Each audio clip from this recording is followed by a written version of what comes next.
नमस्कार।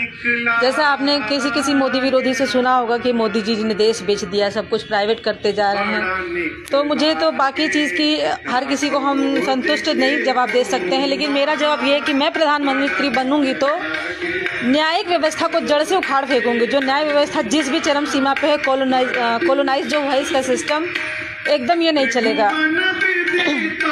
जैसे लेबर को हम 8 घंटे की ड्यूटी देते हैं तो हम बीच बीच में देखते रहते काम हुआ कि नहीं हुआ, उसको लेबराना देते हैं। ठीक उसी तरह ये सरकारी नौकर है, कोई भी सरकारी नौकर है, मैं पीछे के सभी जजेस का आज़ादी के बाद से सबकी जांच करूंगी, किस जज के पास कितने समय में कितने मुकदमे आए और उन्होंने कितने सॉल्व किए, नहीं किए, और उनको जो भी सेवाएँ दी गई थी